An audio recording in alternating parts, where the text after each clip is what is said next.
Hello and welcome to Firstpost Spotlight, where we bring you stories that matter to you from all across the world. From breaking news to the day's biggest controversies, we shed light on issues that shape our world. I'm Alison LaGrange, live from Durban, South Africa. Let's begin with the top headlines. Huge plumes of smoke rise over Ukraine's southern port city of Odessa as fire engulfs civilian infrastructure in several areas after a large-scale Russian drone attack. Over 1,300 flights to and from London affected as Heathrow Airport stays shut for a day after a power wipeout due to a massive blaze at a nearby electrical substation. The fire is now under control. US President Donald Trump signs an executive order to dismantle the Department of Education, repeating his campaign promise to send education back to the states from the federal government. North Korean leader Kim Jong-un oversees the test firing of the country's latest anti-aircraft missile system, as reports emerge of Pyongyang getting technical assistance from Russia to perfect such systems. And Tunisian President Kais Saied dismisses Prime Minister Kemal Maduri over the government's poor performance in handling of economic and financial difficulties.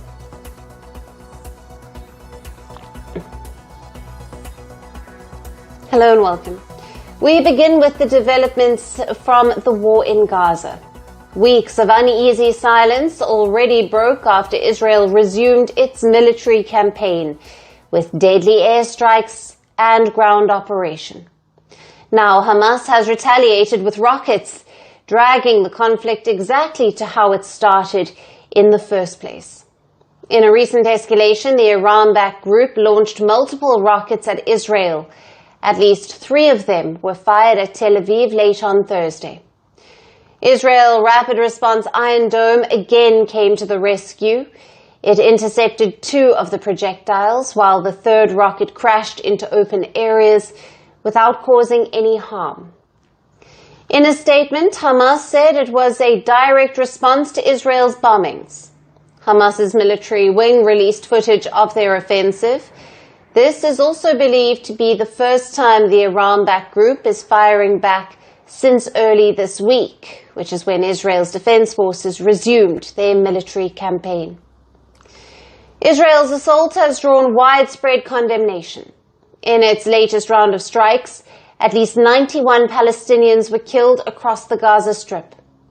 Israeli war jets also dropped leaflets over residential neighbourhoods, ordering the residents of Gaza City and Khan Yunis to evacuate.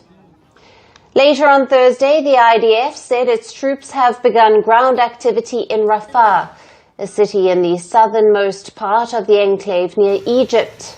They claim destroying terrorist infrastructure. Now, death from Gaza's Civil Defense Agency has topped 500 in just 3 days. It is one of the highest since the war started, with more than 190 people under the age of 18 dead. Meanwhile, back in Israel, a political shake-up unfolded. The nation's chief of national security, Ronen Bar, was sacked. He was the head of the Shin Bet, Israel's internal security service. It operated mostly inside Israel and Palestinian territories, keeping tab of terrorist plots and security threats. Ronen Bar, as its head, led all of those operations. Prime Minister Netanyahu has dismissed him from the role. He said it was due to Shin Bet's failure to stop the October 7 attack. Netanyahu said he had lost trust in him, and the rift has widened over time. In Jerusalem, hundreds gathered to oppose the decision. There are 2 pillars of Israeli democracy left at the moment, which are the Attorney General and the head of the Shin Bet. The police have already fallen, and the attack on the courts and the gatekeepers is completely brutal. We are here to stand. We will not let it fall. It is very important for us to safeguard it, because Israel cannot exist if it is not democratic, liberal, free, and Jewish. The demonstration is about the dismissal of the head of the Shin Bet, a dismissal that is ultimately a pretty clear conflict of interest. Someone who is being investigated cannot fire their investigator. Hours before the country's security chief was due to fire on embargo, the President Herzog raised serious concern about the move. It is impossible not to be deeply troubled by the harsh reality unfolding before our eyes. Thousands of reserve duty call-ups have recently been issued, and it is inconceivable to send our sons to the front while simultaneously advancing divisive and controversial initiatives that create deep rifts within our nation. It is unthinkable to resume fighting while still pursuing the sacred mission of bringing our hostages. He said the situation was worrying, given everything that was unfolding. To protest, Israel's opposition reached out to the court. They filed a petition against Netanyahu to reverse his decision. With tensions rising on every front, it so appears that both Israel and Hamas are bracing for another prolonged fight. Amid the continued hostilities, thousands of civilians are falling through the cracks.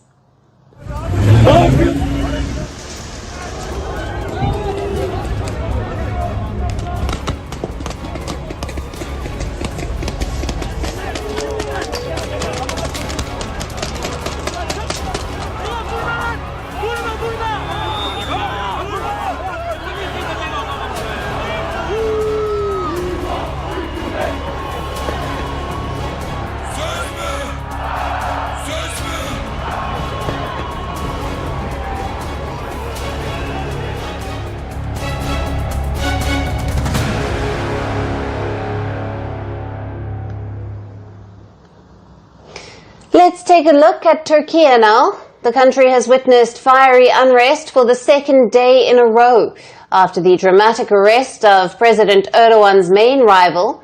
The streets across Istanbul and Ankara have turned into protest zones. Turkish authorities arrested Ekrem İmamoğlu on Wednesday, just days before the opposition party was supposed to announce him as their candidate for the 2028 presidential run. Yesterday was the second day of Turkish cities pulsing with anger. Angry crowds gathered again last night, more defiant than the day earlier.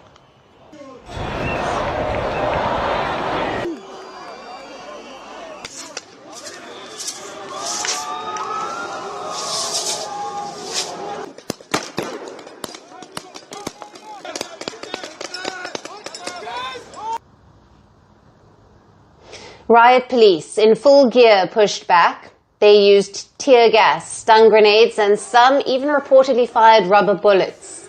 The second day of protests has shown this isn't a fleeting moment of anger.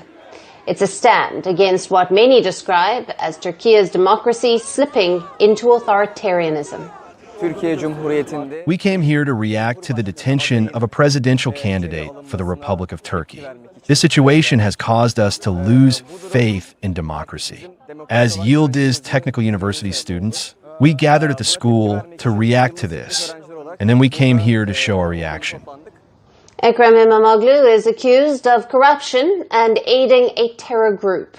The Turkish government says he has alleged links to the outlawed Kurdistan Workers' Party, or the PKK. But many in Turkey believe that the charges against him are politically motivated. They think it is an attempt to silence a rising challenger ahead of the next election. The demonstration gained so much momentum that Turkish authorities were forced to impose a ban on gatherings. Istanbul's Taksim Square and Gezi Park, both of which are known for mass demonstrations, were barricaded and internet access stayed largely restricted. We will walk with young people, members, citizens, Democrats, wherever there is a road to walk. We will walk. We will fill the square wherever there is a square to go. Wherever there is an obstacle to overcome, we will overcome it. We will not recognize any barricades or obstacles. According to the country's interior minister, at least 37 people were detained due to alleged provocative actions. Now, the unrest has shaken the Turkish economy too. As protests flared, the Turkish lira took a sharp plunge. Investors reacted sharply and Istanbul stocks continued to decline.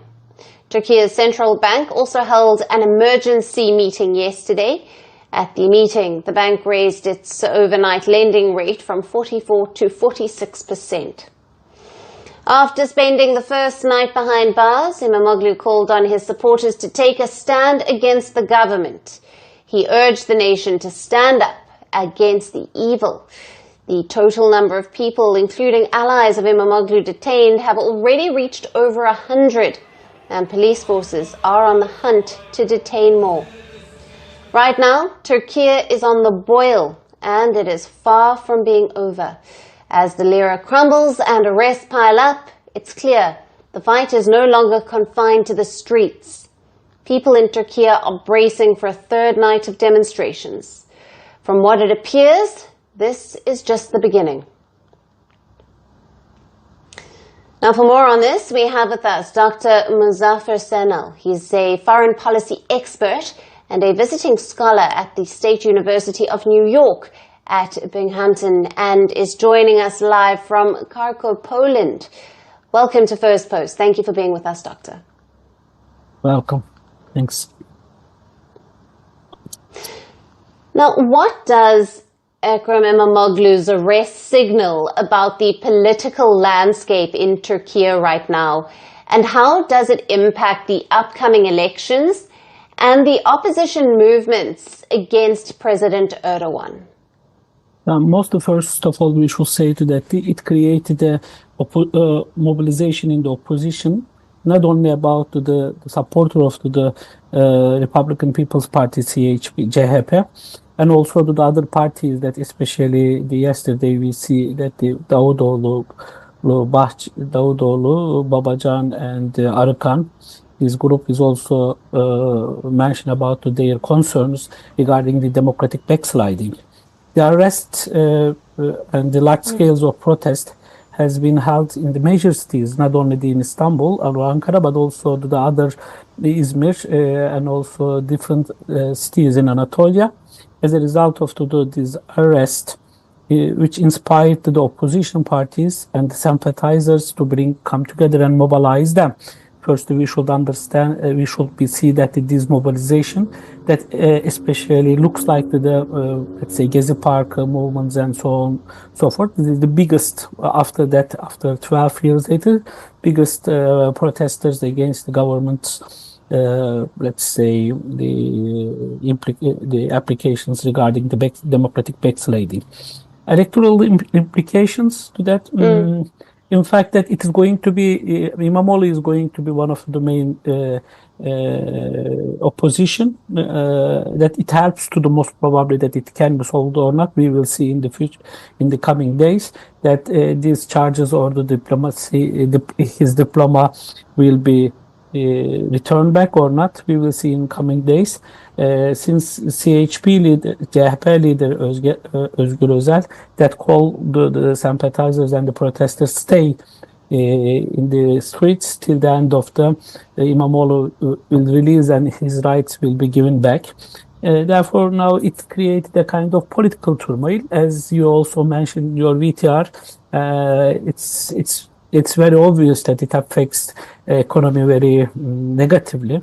The foreign direct investments are already stopped, and also the investors are returning. Yes. And stock exchanges fell down around 10%, if I am not wrong, 8.7 or 10 point something like that. It right. Decreased.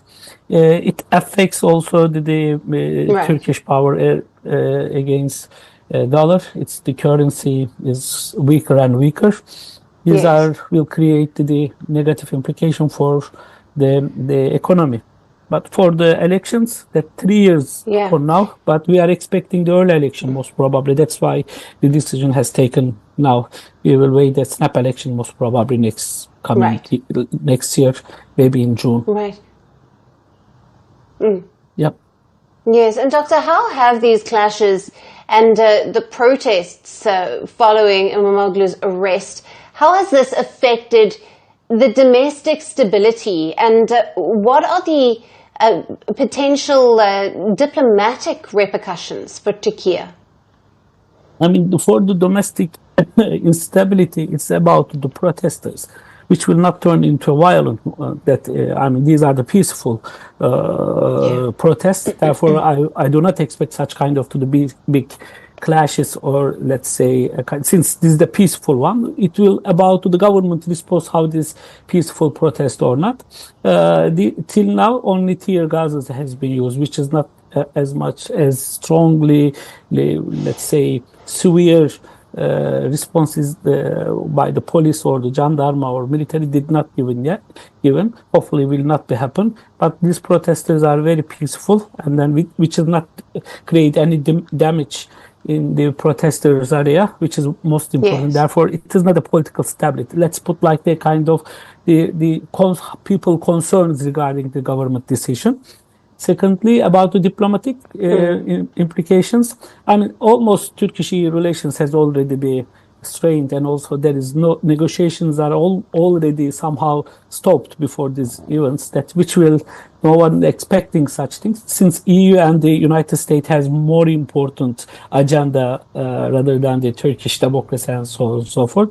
Therefore, I do not expect any kind of huge international criticism towards Turkey, as Turkey is going to be a kind of ally to as a NATO ally, and West wants to keep Turkey in its line. Therefore, there will be no big criticism will come, but international humanitarian institutions, which will be created, especially human rights organizations and international observers, have condemned already Imamoglu arrest, and they are politically motivated to suppress the dissent, drawing parallels of authoritarian regime. Turkey is already going to be an authoritarian regime for sure. That democratic backsliding is taking place.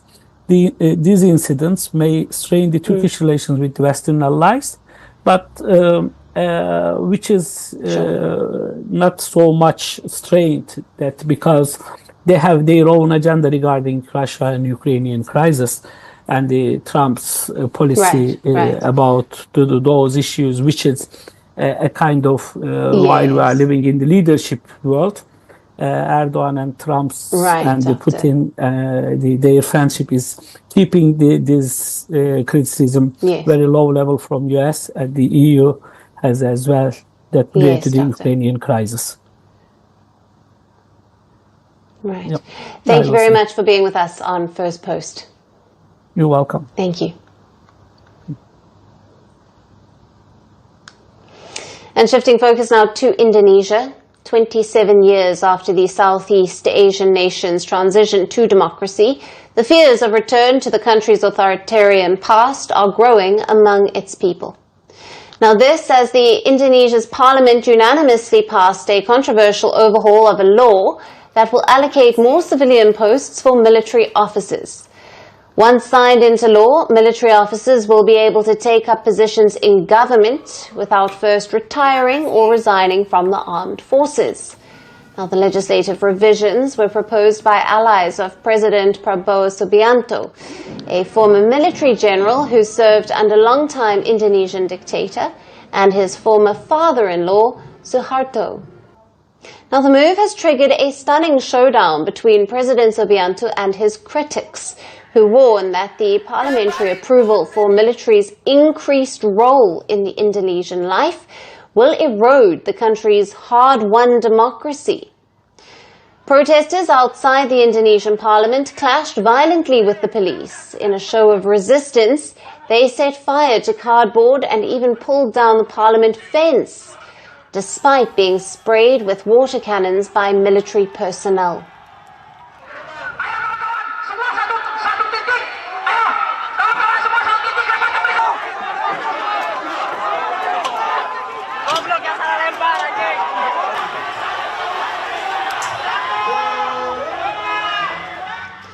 Many Indonesians fear that the new amendment will not just expand military's role in civilian life, but will also bring back dual function of the military, infamous during the dictator Suharto's time. Critics also accuse President Subianto of pushing for the controversial amendment behind closed doors to avoid public debate. I don't want the dual function system to happen again because at the time it was done there had been a lot of abuse of power. And to think that it would happen to my child, my family, honestly scared me very much. There's always a tendency in drafting a law in a hasty, closed door, and sometimes by creating an emergency atmosphere so that the community cannot effectively supervise the legislation. Until now, active military officers could only serve in ministries or state institutions related to security under a landmark 2004 law that reduced the military's role in civil affairs.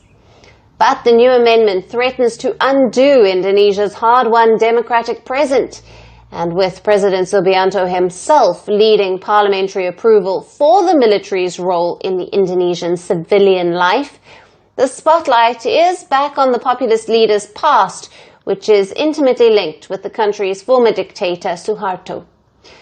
Suharto, Indonesia's authoritarian leader for 30 years between 1968 and 1998, is widely seen to have pushed the country into separatist turmoil alongside appalling human rights abuses. President Subianto served as a military general under Suharto between 1983 and 1998. He was also married to Suharto's daughter, Titiek Suharto. Now, according to both local and international rights observers, the 73-year-old president is accused of leading shocking human rights abuses during Suharto's dictatorial regime. Now, the Indonesian president allegedly commanded a military unit which abducted and tortured several democracy activists during the dying days of the Suharto regime in late 1990s. For this, Subianto was fired from the army in 1998. He then went into self-exile at the cusp of the country's democratic transition. Subianto made his comeback shortly before the 2004 elections and started his own party. He contested both in 2014 and 2019 presidential elections and lost to the former President Joko Widodo. But in 2024, Subianto tasted a decisive electoral victory to claim presidency. 52% of Indonesia's 270 million people are aged between 18 and 39. Presenting himself as a quote-unquote gemoy, or cute grandfather, on TikTok, President Subianto managed to click this exact voter base to claim power. But now, many of Indonesia's youngsters are seeing a future that is just like their country's dark past, authoritarian and full of military's intrusion in civilian life. And moving on, President Donald Trump has just dropped a sanctions bombshell. This time, the US has directly targeted China's oil refinery infrastructure.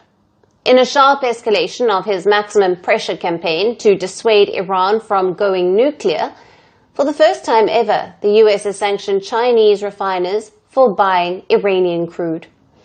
The sanctioned Chinese refinery is not exactly a giant, but it's part of China's so-called teapots, independent private players that buy up huge volumes of Iranian oil under the radar of American sanctions. Until now, these Chinese teapots were mostly untouched by the US sanctions. In a statement, the Trump administration said that the sanctioned Chinese refinery bought nearly $500 million worth of Iranian crude. Additionally, these huge volumes of Iranian oil reached Chinese shores on ships already sanctioned for links to Yemen's Houthi rebels.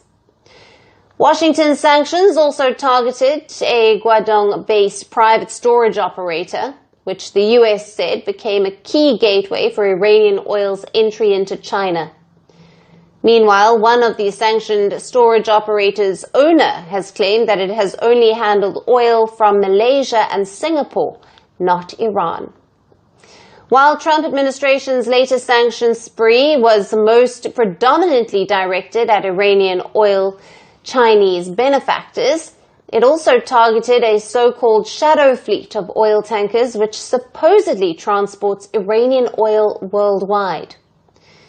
A total of 8 oil tankers have been sanctioned for moving Iranian oil in the dark. These ships, flying flags from Panama to Barbados, make up a shadow fleet that the US believes has been secretly fueling Iran's economy. Also on the blacklist are shell companies from Hong Kong and Liberia that own or manage these 8 vessels.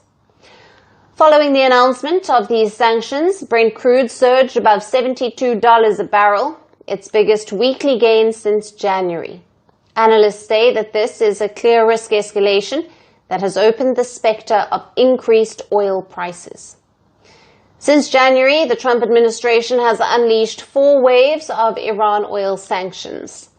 The latest strike on China's energy supply chain is a warning shot to Iran, to China, and to global markets. The message: if Tehran doesn't come to the table for nuclear talks, Trump is coming for its wallet. And that's all we have on the show for today. We will see you again next week at the same time. Thank you for watching. Stay tuned to Firstpost. From breaking news to the day's biggest controversies, shedding light on the world's top headlines, detailed analysis on the stories that matter the most to you. Catch it all